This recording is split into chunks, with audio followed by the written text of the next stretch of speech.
it? It's a great little thing. It's a very good little thing. Okay.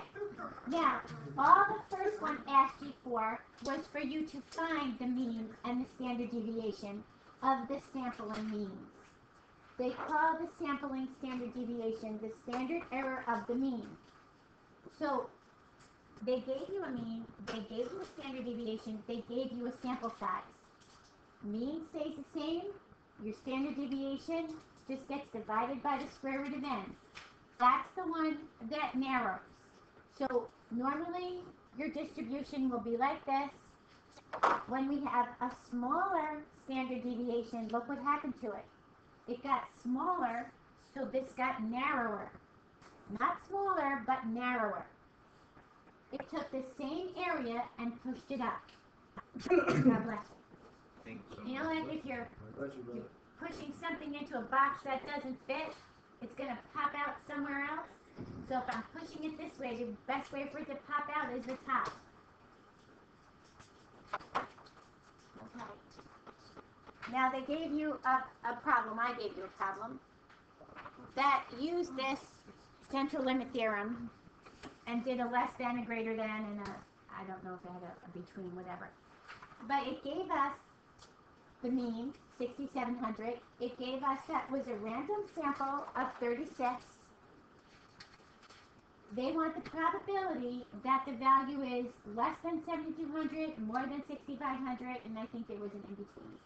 So the first thing you're going to do is set your mean up. The mean is the same. Find your standard deviation for your sample means. Okay. Standard deviation over the square root of n. If you want to round it to make your sketch, that makes your life easier. It still gives you a good reference point. Their standard deviation was a whole number. If you want to use that one here or just use that down here and let your calculator figure it out, that's fine. Sketch the sampling distribution. Try not to sketch both of them on the same one because it's really difficult to redo your standard deviations when they push in like this. Okay?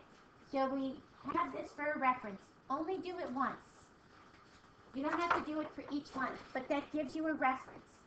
So now, if I say less than 7,200, less than, here's my 7,200, less than is all this to the left, right? Is that going to be more than 50% or less than 50%? More. So now when I look up my z-score and I get my area and it's a large area, I know that that's the one. So my z-score formula doesn't change. It just changed here. It just modified the standard deviation. Find your z-score, area to the left. You could use your normal CDF.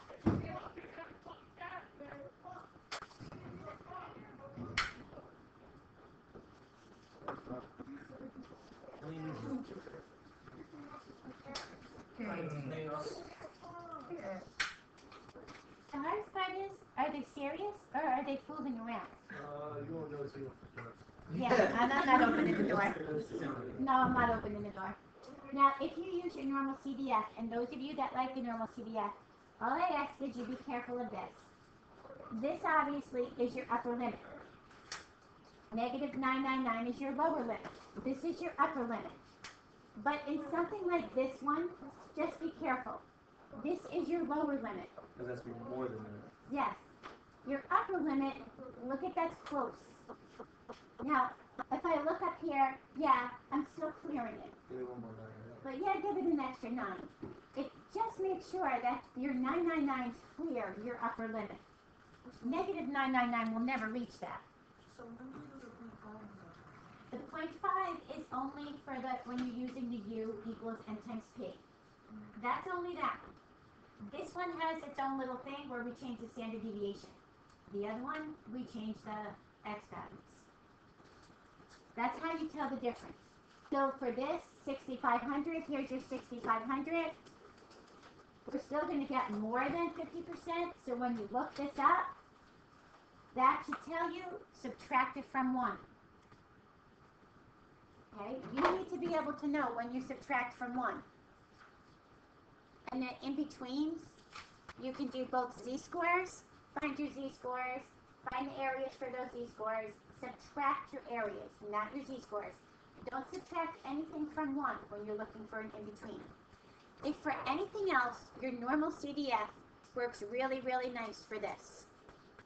There's your lower limit, there's your upper limit, there's your mean, and there's your standard deviation. That gets right to this number right here. All of that bypasses this. So if for anything else, get comfortable doing the in-between on your normal CDF. Also, if you use your normal CDF, it takes care of your 1 minus thing, because that's why you say a lower limit and an upper limit. Don't ever do a 1 minus if you're using your normal CDF. It automatically takes care of it. You can do it with your z-scores too, right? Yep. You And just use your z-score for that. And just go 0 and 1 on your mean and your standard deviation. Absolutely. And a lot of kids like doing that, just getting to that, finding the areas themselves. Okay, now we skip to the other part. And how do we know? Because there's no mean, there's no standard deviation. And it says, this one says, determine if you can use a normal distribution to approximate a binomial. A binomial is the one that gives you 2 choices, a yes and a no. So a P and a Q. So that's why we know this is a binomial. So Jada, as soon as you think binomial, you say whole numbers. I need to make them continuous. That's when I need to expand my brackets. When it's a binomial. This is binomial because people are either going to say yes, they think the federal government should require this, or no, they should not. A yes or a no, a success or a failure. In this case, all they wanted us to do was test it. We test n times p and n times q. And again, take the smaller one. The smaller one, if the smaller one doesn't work, doesn't matter about what the larger one does. And if it doesn't, we stop right there.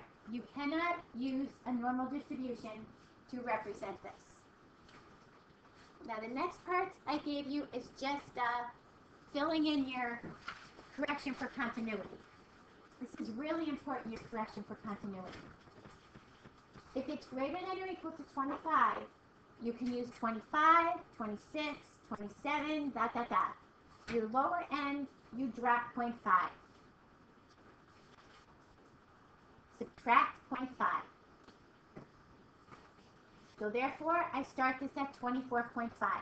Do I need the equal sign? Nope. I can certainly use it without the equal sign. I will never hit 24.5.